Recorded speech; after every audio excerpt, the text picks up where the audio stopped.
সেক্ষেত্রে দাঁড়িয়ে তো মহিলারা তো কিছু ক্ষেত্রে দাঁড়িয়ে তো মুসলিম মহিলারা কোথাও গিয়ে আটকে যান।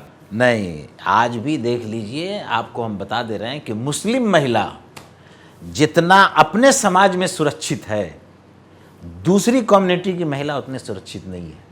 मैं बबांगे देहल कह सकता हूँ ये बात।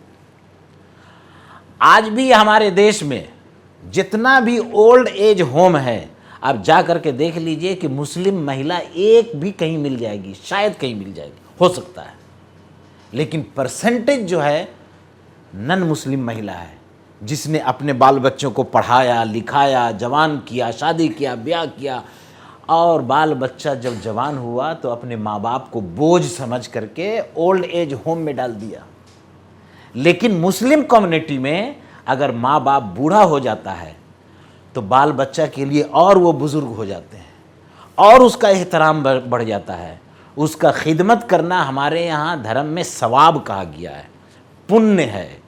और यही नहीं बल्कि कुरान में लिखा हुआ है कि अगर तुम्हारे माँ बाप बुढ़ापे को पहुँच जाए और बुढ़ापे की वजह से, उम्र की वजह से अगर झिड़क करके तुम पर बोल दे, यानी गुस्से में कोई बात तुमको कहे, डांट डपट दे, तो उसका जवाब देना तो दूर की बात है, उसको उफ भी मत कहो और अल्लाह से दुआ करो कि अय अल्लाह हमारे माँ बाप पर इसी तरह रहम कर जिस तरह बचपन में उन्होंने हम पर रहम किया है।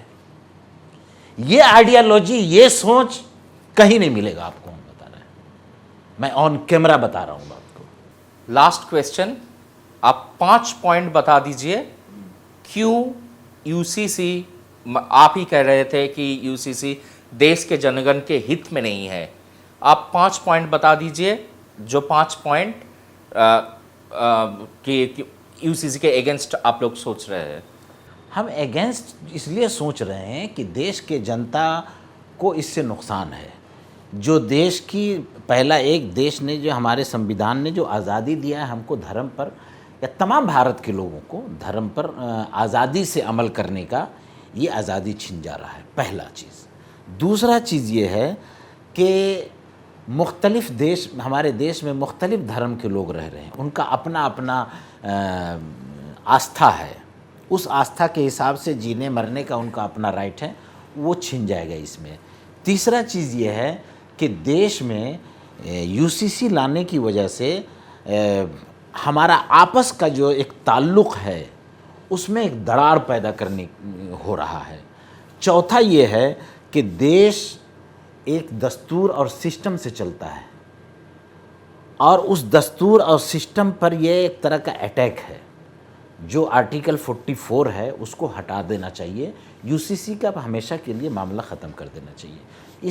ये चौथा है। पांचवा ये है कि ये जो हमारा सोच है कि इसको कर देने से मुस्लिम कम्युनिटी का शादी ब्याह में कोई कमी आ जाएगी या मुस्लिम कम्युनिटी बहुत ज़्यादा शादी कर रहा है, ऐसा नहीं है। ये सोच बिल्कुल बेकार है, वहियात है। सरकार इसका सर्वे कर ले सभी कम्युनिटी का और उसके बाद देख ले किस कम्युनिटी में कितनी शादी ब्याह है। अच्छा, मुस्लिम पर्सनल ল उसमें तो कहा गया है যেরকম হিন্দু ম্যারেজ অ্যাক্টে বলা হয়েছে যে 18 বছরের পর গিয়ে বিয়ে করতে পারবেন, সেখানে দাঁড়িয়ে মুসলিম পার্সোনাল ল তো বলছে 15 বছর। তো আপনার কি মনে হয় 15 বছর একটা মেয়ের জন্য? आपको एक बात बता, कोई भी लड़का या लड़की बालिग कब होता है, ये आपके पास कोई डिग्री है, थर्मामीटर है इसको जांचने का? থার্মোমিটার তো নেই, কিন্তু नहीं तो आप कैसे प्रोटोकॉल বানানো আছে। नहीं ना, प्रोटोकॉल क्या है? देखिए, फितरत ने, नेचर ने लड़का को बालिग होने का ऑर्डर कब लगता है? ये उम्र का 15 साल पर भी हम आ रहे हैं। नेचर ने बताया है कि जब लड़का को नाइट फॉल शुरू हो जाए तो समझिए वो बालिग हो गया। चाहे 12 साल में शुरू हो जाए, 13 साल में शुरू हो जाए, 14 साल में शुरू हो जाए, और 15 साल तक अगर नहीं भी हुआ तब भी उसको बालिग माना जाएगा 15 साल में, है ना? यही चीज़ लड़की के लिए भी है ना? तो और ये नेचुरली है, कोई ऐसा नहीं है कि आपने उसको ठीक किया या हमने उसको ठीक किया है। ये नेचुरली है, नेचुरली बायोलॉजिकल। बायोलॉजिकल है। इसको कोई उम्र का सिस्टम डाल करके नेचर से बगावत होता है। लेकिन ये साइंस जो कहता है कि जो 15 साल का एज है, उस एज में अगर किसी का शादी ब्याह हो जाए किसी के साथ, तो वो लड़की उस टाइम पे she is not mature enough to produce someone, किसी को जन्म देने के लिए वो तब तक सही नहीं हुआ। और 18 साल तक वो कुछ उनका जो मेटाबॉलिज्म है वो कुछ बढ़ जाता है। साइंस जो आप जो साइंस की बात कर रहे हैं, हम साइंस ही बोल रहे हैं। आप किसी भी साइंटिस्ट से जो बायोलॉजी का इसमें एथेंटिक हो, उनसे बात कर लिए कि हर लड़का और लड़की नेचर के हिसाब से बालिग उस वक्त होता है जब उसको नाइटफॉल शुरू होता है। और एक वाकया हम बताना चाहते हैं कि ये तो इंसान का है। इमाम अबू हनीफा रहमतुल्लाह अलैह बहुत बड़े फ़क़ीह थे। उनको मालूम नहीं था कि कुत्ता कब बालिग होता है, तो वो अपने उनके घर में जो साफ़ सफाई करने वाले लोग आते थे, उन्होंने समझा कि इनको तो मालूम होगा। तो उनसे जब पूछा गया कि भाई कुत्ता बालिग कब होता है, तो उसने बताया कि कुत्ता बालिग उस वक्त होता है जब टांग उठा के पेशाब करना शुरू कर दे, तब बालिग होता है। और ये नेचर है। आप किसी भी इसके जो एक्सपर्ट हैं उनसे आप पूछ लीजिएगा, वो बता देगा आपको। इसी तरह इंसान बालिग उस वक्त होता है जब उसको नाइटफॉल शुरू हो जाता है।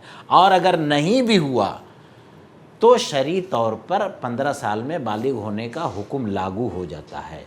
लेकिन इसमें एहतियातन हम लोग भी इसको पालन करते हैं कि जो 18 साल, आप आज भी उठा करके देख लीजिए कि मुस्लिम कम्युनिटी में किसी भी बच्ची का 18 साल से कम उम्र में शादी नहीं होती है।